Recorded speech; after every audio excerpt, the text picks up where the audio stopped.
Hi friends, welcome to அழகிய இல்லம். இன்றைக்கி நம்ம மீதமான சப்பாத்தி எல்லாம் வச்சு நம்ம ஒரு சூப்பரான ஒரு டிஷ்ஷு ரெடி பண்ண போகிறோம். கொத்து சப்பாத்தி ரொம்ப டேஸ்டியான ஒரு டிஷ்ஷு. வாங்க இப்போது இதை எப்படி செய்யலாங்கிறத பார்க்கலாம். இப்போ இதுக்கு நம்ம ஒரு 5-6 சப்பாத்தி எனக்கு மீதி ஆகிடுச்சு, அதை எடுத்திருக்கேன். இது கீரை சப்பாத்தி, கீரையை வச்சு போட்டு செஞ்ச சப்பாத்தி, அதனால் உங்களுக்கு கலர் க்ரீன் கலரில் இருக்குது. நம்ம நார்மல் சப்பாத்திலே பண்ணலாம். ஒரு வெங்காயம் கட் பண்ணி வச்சுருக்கோம். ஒரு தக்காளி 4-5 தக்காளி எடுத்திருக்கேன். இல்லை 1-2 அரைச்சி விட்டுருக்கோம். அப்புறம் குடமிளகா 1, இஞ்சி பூண்டு விழுது 1 ஸ்பூனு, டொமேட்டோ கெச்சப்பு, மிளகாத்தூள், மஞ்சள் தூள், காஷ்மீரி சில்லி பவுடர் கொஞ்சம் எடுத்து வச்சுருக்கோம், தனியாத்தூள் எடுத்து வச்சுருக்கேன், கரம் மசாலா, அப்புறம் கொஞ்சம் உப்பு. இந்த சப்பாத்தியை கொஞ்சம் பெரிய பெரிய பீசஸாக இந்த மாதிரி பிச்சு எடுத்துக்கலாம். ஸோ உங்களுக்கு ரொம்ப குட்டியாக வேணும்னா கொஞ்சம் ஸ்மாஷ் ஆன மாதிரி ஆகிடும். இந்த மாதிரி பெருசு பெருசாக கொஞ்சம் நம்ம போட்டுக்கலாம்.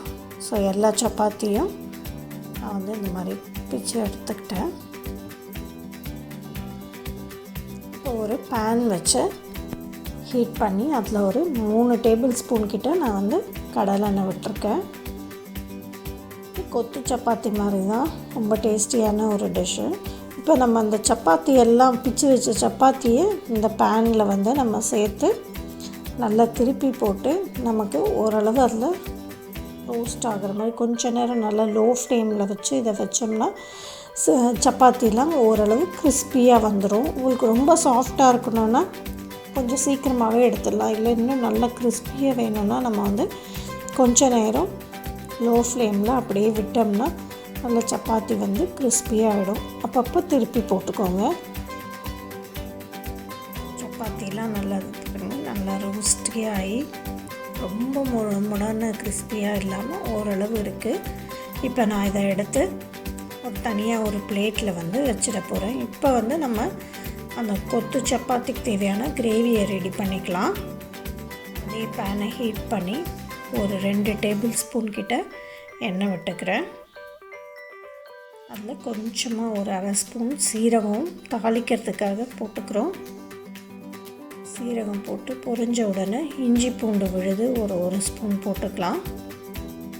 போட்டு வதக்கிட்டு நம்ம கட் பண்ணி வச்சுருக்க வெங்காயத்தை இதோட சேர்த்துடுங்க.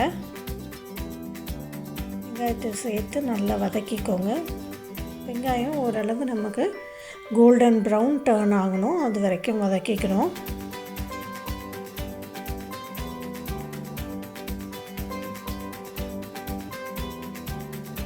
வெங்காயம் வதங்கிடுச்சு. இப்போ நம்ம 1-2 அரைச்ச தக்காளியை இதில் சேர்த்துக்கலாம். சேர்த்து நல்லா வதக்கிக்கோங்க. அப்படியே கட் பண்ணி போடலாம். ஆனால் இப்போ இருக்க தக்காளிலாம் கொஞ்சம் ஹார்டாக இருக்க மாதிரி இருக்குது. அதனால நான் 1-2 அரைச்சி இதில் சேர்த்துருக்கேன். சீக்கிரமாக குக் ஆகிடும். ஒரு 1/2 ஸ்பூன் உப்பு சேர்த்துருக்கோம், 1/2 ஸ்பூன் மஞ்சள் தூள், மிளகாத்தூள் ஒரு 1 ஸ்பூன் சேர்த்துருக்கேன், ஒரு 1/2 ஸ்பூன் காஷ்மீரி சில்லி பவுடர், உங்கள் காரத்துக்கு ஏற்ற மாதிரி சேர்த்துக்கோங்க. தனியாத்தூள் ஒரு 1/2 ஸ்பூன் கிட்ட சேர்த்துருக்கோம், கரம் மசாலா ஒரு 1/2 ஸ்பூனு. இது எல்லாத்தையும் போட்டு நம்ம நல்லா வதக்கிக்கலாம். வதக்கி இது அந்த தக்காளியோடு சேர்ந்து நல்லா வதங்கணும். இந்த மசாலா வாசனை போகிற வரைக்கும் நல்லா நம்ம கொஞ்சம் நேரம் இந்த கிரேவியை கொதிக்க விடலாம். கூடவே நம்ம குடமிளகாவையும் இதோட சேர்த்துட்டு அதுலேயே அப்படியே குக் ஆகட்டும். குடமிளகா சீக்கிரமாக குக் ஆகிடும். அது இல்லாமல் அது அப்படியே கொஞ்சம் க்ரன்ச்சியாக இருந்தாலும் நல்லாயிருக்கும் இந்த டிஷ்க்கு. இப்போ நல்லா கொதிச்சிட்ருக்கு கிரேவி. இந்த வெங்காயம் தக்காளி நல்லா வதங்கி வந்ததுக்கப்புறம் நம்ம ஒரு 2 ஸ்பூனில் டொமேட்டோ கெச்சப் இதோட சேர்த்துருக்கேன். டேஸ்ட்டுக்காக வேணும்னா சேர்த்துக்கோங்க, இல்லைன்னா விட்டுடலாம், ஸ்கிப் பண்ணிக்கலாம். இப்போ இந்த கிரேவியில் நம்ம பிச்சு வச்சுருக்க சப்பாத்தியை அதோடு சேர்த்து நம்ம கிளறி நல்லா சூடாக சர்வ் பண்ணோம்னா ரொம்ப டேஸ்டியான ஒரு டிஷ்ஷு.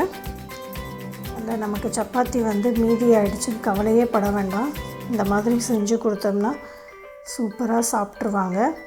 இப்போ நல்லா கிளறி விட்டாச்சு.